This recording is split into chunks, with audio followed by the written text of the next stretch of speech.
नमस्कार, आप सभी का जन टीवी उत्तराखंड में स्वागत है। मैं हूं आपके साथ दीपिका जांगिड़। खबरों की शुरुआत करेंगे, उससे पहले एक नजर हेडलाइंस पर। उत्तराखंड को 300 मेगावाट अतिरिक्त बिजली की स्वीकृति। सीएम धामी ने केंद्रीय ऊर्जा मंत्री का व्यक्त किया आभार। 28 फरवरी को पूरी हुई थी अवधि।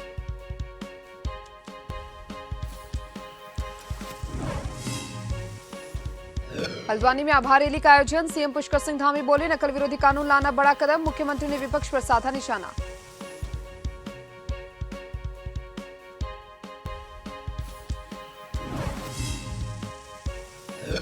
उत्तराखंड में निकाय चुनाव की तैयारी तेज। आम आदमी पार्टी ने किया धामी सरकार के खिलाफ प्रदर्शन। पदाधिकारियों ने संगठन की मजबूती को लेकर की चर्चा।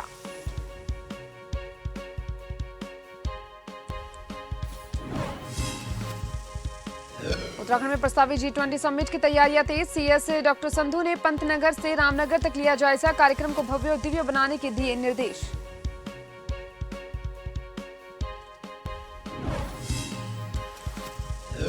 प्रसिद्ध चारधाम यात्रा के लिए श्रद्धालुओं में उत्साह। अब तक 1 लाख से ज्यादा लोगों ने कराया रजिस्ट्रेशन। सीएम धामी के निर्देश पर किया जा रहा व्यवस्थाओं को दुरुस्त।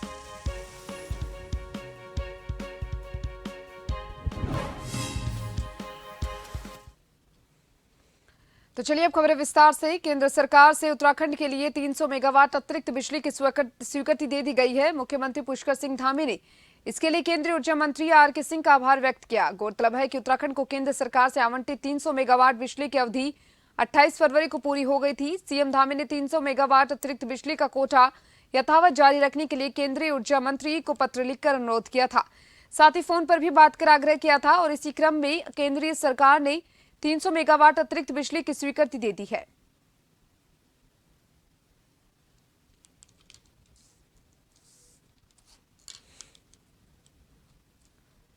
उत्तराखंड के लिए 300 मेगावाट अतिरिक्त बिजली की स्वीकृति। सीएम धामी ने केंद्रीय ऊर्जा मंत्री का किया आभार व्यक्त। केंद्रीय सरकार के आवंटित 300 मेगावाट बिजली की अवधि 28 फरवरी को पूरी हुई थी।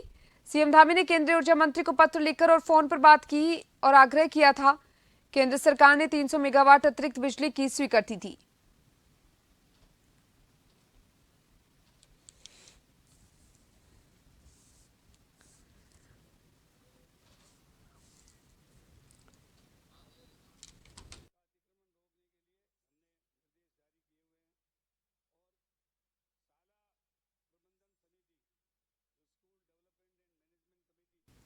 उत्तराखंड क्रांति दल के केंद्रीय अध्यक्ष काशी सिंह एरी के नेतृत्व में यूकेडी कार्यालय में कई लोगों ने सदस्यता ग्रहण की। आपको बता दें कि आगामी नगर निकाय और लोकसभा चुनाव को देखते हुए उत्तराखंड के सभी राजनीतिक दल अपनी कुनबे को बढ़ाने के लिए एडी चोटी का जोर लगा रही हैं। जब भाजपा और कांग्रेस लगातार अपने दलों में सदस्यता अभियान चला रही है, तो वहीं उत्तराखंड क्रांति दल कार्यालय में केंद्रीय अध्यक्ष काशी सिंह एरी की अध्यक्षता में कई social activities, human right activities और आरटीआई एक्टिविटीज ने यूकेडी का दामन थामा। जहां यूकेडी के केंद्रीय अध्यक्ष काशी सिंह एरी ने कई वरिष्ठ पदाधिकारियों की मौजूदगी में उन्हें माल्यार्पण और बुके देकर उनका स्वागत करते हुए कहा कि अभी तो हमारा सिलसिला आगे जारी रहेगा। इस बार उत्तराखंड क्रांति दल नगरीय निकाय चुनाव में अपना परचम अवश्य लहराएगा। लोग होते हैं जुनूनी, जिन्होंने अपना जीवन एक उद्देश्य के लिए समर्पित किया हुआ होता है कि हम भ्रष्टाचार को, गलतियों को, बुराइयों को बाहर निकाल के रहेंगे, जनता के सामने उजागर करेंगे। तो उनमें से ऐसे लोग हैं, ऐसे कई लोग हैं जिन्होंने आज ज्वाइन किया है और मुझे उम्मीद है कि ऐसे लोगों के आने से यूकेडी को मजबूती मिलेगी, ताकत मिलेगी। और यूकेडी तो हमेशा संघर्षशील दल। भले ही प्रदेश सरकार ने भर्ती घपले की जांच सिटिंग जज की निगरानी में कराने की पहल कर दी हो, लेकिन इस पर कांग्रेस ने फिर सवाल खड़े किए। कांग्रेस प्रदेश अध्यक्ष करण महारा ने कहा है कि यह बहुत देर में लिया गया निर्णय है। कहा कि अभी तक सबूतों को भी नष्ट कर दिया होगा। उन्होंने कहा कि कांग्रेस लगातार मांग कर रही है कि हाईकोर्ट के सिटिंग जज की देखरेख में सीबीआई हो, लेकिन राज्य सरकार ने इस पर निर्णय नहीं लिया। कहा कि प्रदेश की एजेंसियां राज्य सरकार के इशारों पर ही काम करती हैं। निर्णय किया गया, लेकिन देर में लिया गया निर्णय, मैं इसको मानता हूं, क्योंकि अभी तक तो जो कागजातों के संग छेड़छाड़ होनी होगी या पेपर्स के संग छेड़छाड़ होनी होगी, सबूतों को मिटाना को कर चुके होंगे। हमने सीबीआई की जांच मांगी थी हाईकोर्ट के सिटिंग जज की देखरेख में, लेकिन सरकार सीबीआई की जांच से बच रही है। उसके कारण है क्योंकि जहां इनके जिला पंचायत सदस्य बीजेपी के, इनके मंडल अध्यक्ष और इनके पदाधिकारी इसमें पकड़े गए हैं, वहीं एस राजू का जो आरोप था कि सफ़ेद पोश नेता जांच से रोक रहे हैं, जो अपने आप में गंभीर आरोप था, तब से लेकर अब तक करीब 3 महीने से ज़्यादा का समय हो गया है। यही जांच मुख्यमंत्री को पहले बैठा देते तो हमको कोई अफसोस नहीं होता। उत्तराखंड सरकार प्रदेश में अब बच्चों के लिए एक नई पहल शुरुआत करने जा रही है। आपको बता दें कि उत्तराखंड सरकार एक नई पहल की शुरुआत करने जा रही है, जहां पर राज्य के 1124 स्कूलों के छात्र अब नई शैक्षणिक स्तर से स्मार्ट क्लास में पढ़ेंगे। यानी बच्चों को स्कूल में अब कंप्यूटर प्रोजेक्टर के साथ पढ़ाई कराई जाएगी। इसके साथ ही छात्र और छात्राएं इंटरनेट के जरिए देश दुनिया से भी जुड़ेंगे। डीजी शिक्षा बंशीधर तिवारी ने बताया कि सरकार ने स्कूलों में स्मार्ट क्लास बनाने के प्रस्ताव को मंजूरी दे दी है।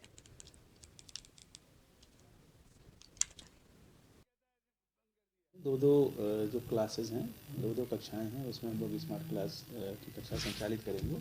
और मुख्य सचिव महोदय की अध्यक्षता में जो वित्तीय समिति की बैठक हुई जिसमें इसको मंजूरी दी गई है, शीघ्र ही हम लोग इसका कार्य शुरू करेंगे। 20 करोड़ रुपये स्वीकृत हुए हैं और ये बेसिकली क्या है, ये ऑडियो विजुअल कंटेंट है और 3D है, उसमें वीडियोज़ हैं, लेक्चर भी हैं और बोर्ड की तरह से भी हम इसको यूज कर सकते हैं। काफ़ी आकर्षक होता है, जो बच्चों को मतलब काफ़ी मन लगा करके पढ़ते हैं।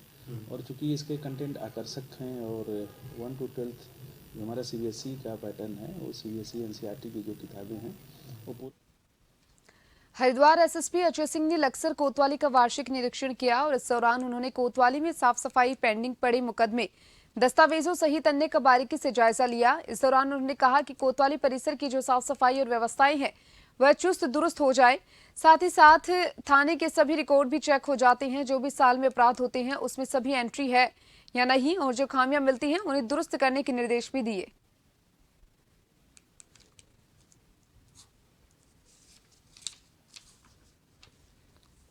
जो मेन उद्देश्य रहता है कि थाने की जो साफ़ सफाई है, व्यवस्थाएं हैं, वो चुस्त दुरुस्त हो जाए। साथ ही साथ जो थाने के रिकॉर्ड्स हैं वो भी चेक हो जाए कि सभी एंट्री है कि नहीं है उसमें, जो सालाना जो हमारे अपराध होते हैं या अन्य जो एंट्री करते हैं, और जो कमियां मिलती हैं उसके सुधार के लिए निर्देश दिए जाते हैं जिससे कि वो पूरे किए जा सके। तो अभी भ्रमण जो किया गया देखकर अभी साफ़ सफाई और व्यवस्थाएँ ठीक लग रही है। अब रिकॉर्ड्स वगैरह भी चेक करके अगर कोई कमी निकलती है तो उसको निर्देश दिए जाते हैं पूरा करने के लिए। और साथ ही साथ इसी बहाने जो है यहाँ पर कर्मचारियों से मिलकर उनका एक सम्मेलन भी होता है, उनकी समस्याएँ भी सुन ली जाती हैं। तो ये उद्देश्य यही था वार्षिक निरीक्षण का। अभी ये चूँकि अभी जारी रहेगा, इसका जो भी कमियाँ या कोई सुधार की गुंजाइश होगी उसके संबंध में निर्देश दिए जाएंगे। मुख्यमंत्री पुष्कर सिंह धामी के हल्द्वानी दौरे का विरोध करते हुए यूथ कांग्रेस कार्यकर्ताओं ने जोरदार प्रदर्शन किया। यूथ कांग्रेस के प्रदेश अध्यक्ष सुमित्र भुल्लर के नेतृत्व में बुद्ध पार्क में जोरदार विरोध प्रदर्शन हुआ, जिसके बाद मुख्यमंत्री को काले झंडे दिखाने जा रहे कार्यकर्ताओं की पुलिस से तीखी नोकझोंक हुई। मुख्यमंत्री को काले झंडे दिखाते हुए भर्ती घोटालों की सीबीआई जांच की मांग कर रहे यूथ कांग्रेस कार्यकर्ताओं को पुलिस ने हिरासत में लिया। इस दौरान यूथ कांग्रेस के प्रदेश अध्यक्ष सुमित्र भुल्लर ने कहा कि जहां मुख्यमंत्री अपना आभार करवा रहे हैं, वहीं प्रतियोगी परीक्षाओं में भाग लेने वाले युवा सीबीआई जांच की मांग पर अड़े हैं।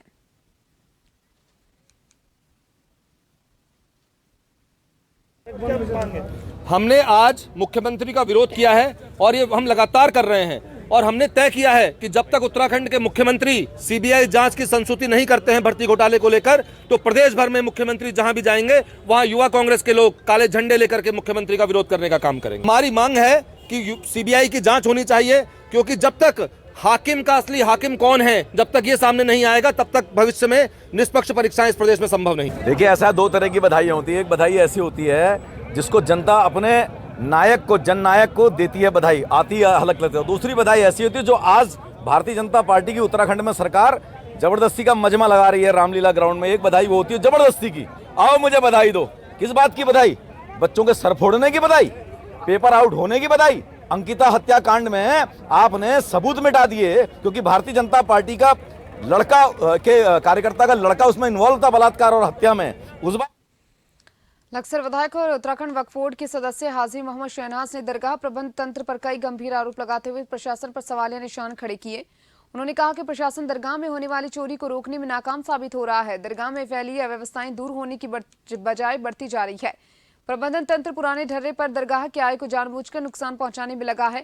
मोहम्मद शहजाद ने दरगाह के वार्षिक ठेकों को समय पर नीलाम न किए जाने पर भी सवाल उठाए हैं।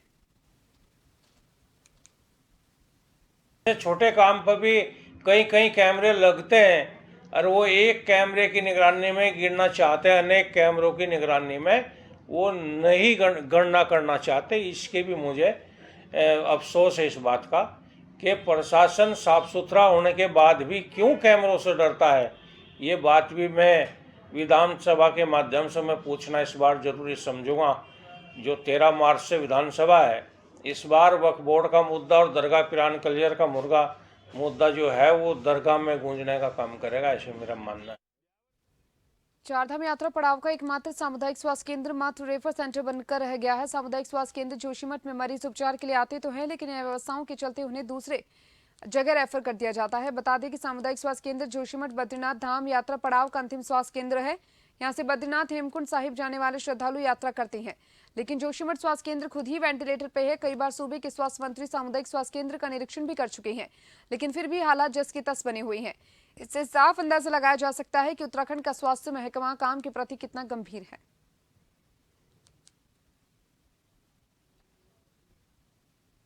अगर हम बात करें कि भाई अगर ये व्यवस्था इस जोशीमठ सीमांत क्षेत्र की है, ये पर्यटन के हिसाब से ये महत्वपूर्ण पड़ाव बद्रीनाथ मार्ग का है और यहाँ पर इस प्रकार की व्यवस्थाएं हैं, तो निश्चित रूप से ये एक बहुत बड़ी भूल कहूंगा कि जोशीमठ में इस प्रकार की व्यवस्थाएं होना और किसी प्रकार का कोई डॉक्टर का ना होना, ऐसे समय पे ऐसी आपदाओं के समय पे भी किसी प्रकार की कोई स्वास्थ्य या चिकित्सा सुविधा यहाँ पर मुहैया न होना, यह सरकार के लिए बहुत बड़ी नाकामी का एक विषय कहूंगा। कुछ लोग यहाँ एडमिट हैं, इसका हम इनको देखने यहाँ पर आए थे, हाल चाल जानने आए थे। तो यहाँ पर जो लोग ज़्यादा सीरियस रहे उनको आगे रेफ़र कर दिया गया, कुछ गोपेश्वर को श्रीनगर रेफ़र कर दिए गए हैं। 2 महिलाएं यहाँ पर हैं जो कम घायल हैं। अभी हमने वार्ड में देखा तो उसमें वो अभी वार्ड में घायल पड़े हुए हैं। एक हमारा जोशीमठ जो हमारा CHC सेंटर है, एक स्वास्थ्य केंद्र है, सीमांत हमारा ब्लॉक है, सीमांत नगर हमारा है। बद्रीनाथ हेमकुंड साहिब एवं विभिन्न कंपनियां यहाँ पर हैं, बड़ी आर्मी यहाँ पर है, मिलिट्री यहाँ पर है, बॉर्डर एरिया ये है, तो यहाँ पर स्वास्थ्य के संबंध में कहा जाए। खबरें लगातार जारी है, जल्दी लौटेंगे ब्रेक के बाद।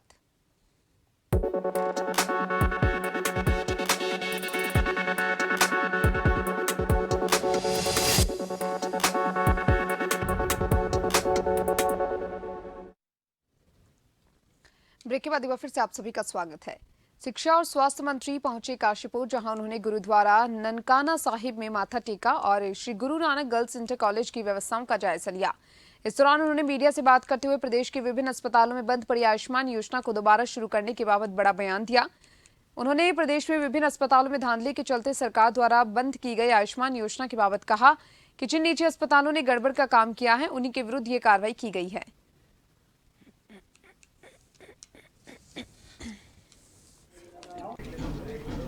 जो हमारा काशीपुर का हॉस्पिटल है, अगर वहाँ पर डे 400 OPD होते हैं तो 3 या 4 लोग यहाँ से जो है रुद्रपुर या हल्द्वानी रेफर किए जाते हैं। तो 98% लोगों का इलाज आज भी जो है काशीपुर में हो रहा है। और अगर कोई मरीज रेफर हो रहा है तो वो भी हमारे हॉस्पिटल में हो रहा है या मेडिकल कॉलेज में हो रहा है। वो भी एक अच्छी बात है कि हमारे प्रदेश में ये सुविधाएं, तभी हम उनको रेफर कर पा रहे हैं। कई बार लोगों को ये लगता है कि रेफर क्यों कर रहे हैं साहब। भाई जब अगर उप जिला चिकित्सालय में किसी का इलाज ढंग से नहीं हो पाता तो हम उसको जिला चिकित्सालय भेजते हैं। काशीपुर में आज प्रत्येक वर्ष काशीपुर में आयोजित होने वाले उत्तर भारत के सुप्रसिद्ध चैती मेले की तैयारियों को लेकर होंडा पंडा परिवार के साथ साथ प्रशासन, स्थानीय प्रशासन भी हरकत में आया। रति मेले की तैयारियों को लेकर आज काशीपुर में मां बाल सुंदरी देवी मंदिर परिसर में प्रशासनिक अधिकारियों ने उपजिलाधिकारी के नेतृत्व में पंडा परिवार के सदस्यों के साथ सामूहिक बैठक आयोजित की। बैठक में शादी मेहंदी की तैयारियों को लेकर चर्चा की गई। आपको बताते चले कि प्रत्येक वर्ष चैत्र मास के प्रथम नवरात्र से काशीपुर की मां बाल सुंदरी देवी मंदिर में चैती मेले का आयोजन होता है। इस वर्ष चैती मेले का आगामी आगाज 22 मार्च से चैत्र मास की प्रथम नवरात्र से होना है। कहना चाहूँगा कि आने वाले 22 मार्च से हमारे चैती मेले का आयोजन होना है, तो इसी को लेकर तैयारियां की जा रही हैं। टेंडर की प्रक्रिया भी शुरू की जाएगी और सब अंतर्गत हम टेंडर भी करा लेंगे और पिछले वर्ष की तरह इस बार भी अच्छे से मेले का आयोजन होगा। उसी को लेकर एक बैठक कराई गई जहाँ पे सारे विभाग उपस्थित हैं और अलग अलग व्यवस्थाएं जो हमें बनानी है, जो हमारे श्रद्धालु आते हैं मंदिर के लिए या जो लोग मेला घूमने आते हैं उनको किसी प्रकार की समस्या ना हो, इसी को लेकर तैयारी की जा रही है। और जो हमारी दुकानें लगती हैं उनका पूरा एक निर्धारित स्पेस है, कौन सी दुकान किस जगह लगनी। आगामी जो चैती का मेला है हमारा आगामी 22 मार्च से प्रारंभ होने जा रहा है। चैत्र शुक्ल पक्ष से जो मेला प्रारंभ होता है और उसको लेकर आज प्रशासन द्वारा जो है मेला क्षेत्र का निरीक्षण व कुछ अधिकारियों को दिशा निर्देश दिए गए हैं मेले की तैयारी और व्यवस्थाओं के लिए। और उसी के साथ साथ में मेला क्षेत्र में साफ सफाई की व्यवस्था, शौचालयों की इत्यादि की, जल प्याऊ इत्यादि की व्यवस्थाओं के लेके जो हल्द्वानी में आयोजित रैली में पहुंचे सीएम पुष्कर सिंह धामी ने कहा कि हमने जो नकल विरोधी कानून लाया है उसकी कॉपी महाराष्ट्र सरकार ने मांगी है। गुजरात सरकार इसे लागू करने जा रही है और धीरे धीरे सभी प्रदेश इसे लागू करने वाले हैं, लेकिन विपक्ष को लगता है कि सरकार पर झूठे आरोप लगाकर सत्ता का रास्ता निकाल लेंगे।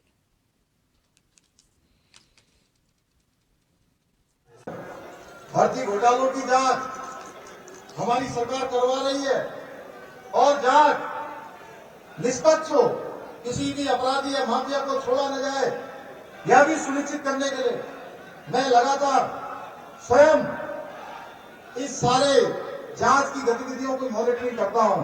स्वयं मैं इनका पर्यवेक्षण करता हूं। हमारी जांच में किसी प्रकार की कोई कमी न रहे, कोई पक्षपात न हो, कोई माफिया, कोई अपराधी, कोई बड़ी पहुंच वाला इससे छूटे नहीं। इसके लिए भाइयों बहनों हमने यह भी निर्णय लिया है कि माननीय उच्च न्यायालय के न्यायमूर्ति से पूरी जांच करने की निगरानी का अनुरोध किया। उत्तराखंड में नगर निकाय के चुनाव को लेकर आम आदमी पार्टी ने तैयारी शुरू कर दी है। आम आदमी पार्टी के प्रदेश उपाध्यक्ष डॉक्टर आरबी रतूड़ी रुड़की पहुंचे और उन्होंने आम आदमी पार्टी के कार्यकर्ताओं के साथ बैठक की, जिसमें उन्होंने संगठन की मजबूती को लेकर भी चर्चा की। साथ ही साथ दिल्ली में हुई मनीष सिसोदिया की गिरफ्तारी से नाराज आम आदमी पार्टी कार्यकर्ताओं ने भाजपा सरकार के खिलाफ प्रदर्शन कर नारेबाजी भी की।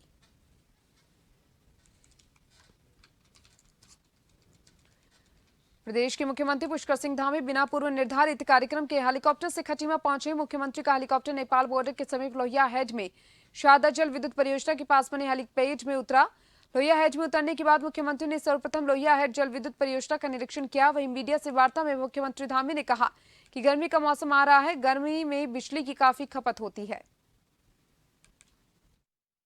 हमारे जितने भी पावर हाउस हैं उनकी उत्पादन क्षमता है वो कितनी क्षमता के हैं और कितना इस समय उत्पादन हो रहा है उस सभी को देखने के लिए, और चूँकि गर्मी का समय आ गया है, इस समय में बिजली की हमारी किल्लत होती है, इसलिए मैंने आज यहाँ का निरीक्षण किया है। और ये सही है कि अभी बिजली की किल्लत की गर्मी शुरू होती है, हमारी शुरू हो जाती है, उसके लिए भी हम लोग रास्ता निकाल रहे हैं, उसके लिए भी काम कर रहे हैं। उत्तराखंड के मुख्य सचिव डॉक्टर एस.एस. संधू ने पंतनगर एयरपोर्ट पहुंचकर 28 से 30 मार्च तक रामनगर में प्रस्तावित G20 सम्मेलन के सफल आयोजन के लिए व्यवस्थाओं का जायजा लिया। सीएस संधू ने पंतनगर एयरपोर्ट के कक्ष में जिला उधम सिंह नगर और नैनीताल के अधिकारियों की बैठक ली। वहीं G20 समिट से संबंधित सभी तैयारियों को समय से पूर्ण करने के निर्देश दिए। उन्होंने कहा कि राज्य के लिए ये गौरव का पल है कि राज्य में G20 समिट की 3 बैठकों का आयोजन होना है। रामनगर में होने वाली राउंड टेबल सम्मेलन में विदेशों से टॉप वैज्ञानिक शामिल होंगे।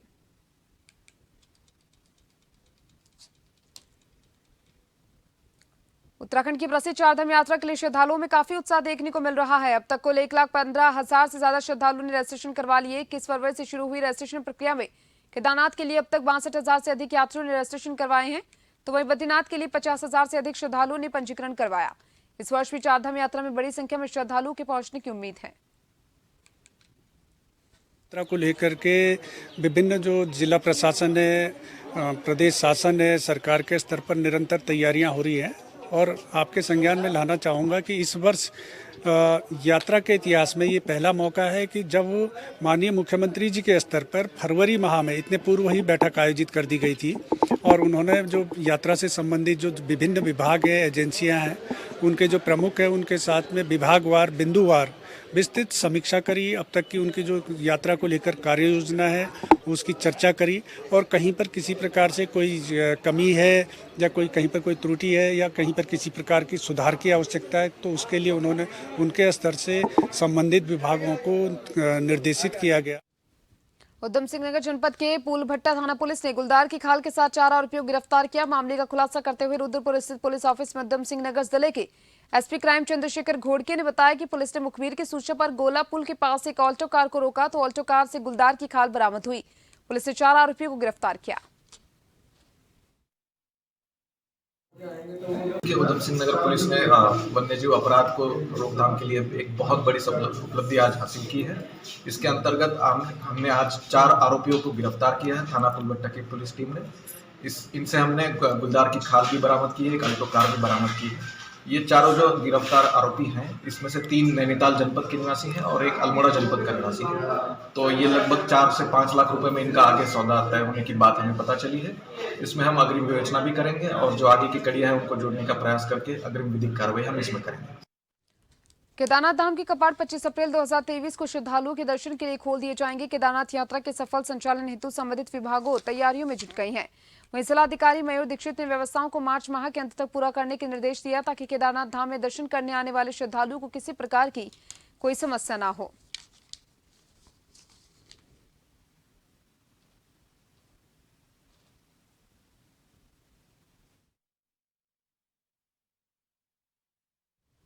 और इन सभी खबरों के साथ इस बुलेटिन में इतना ही। मुझे दीजिए इजाजत। नमस्कार।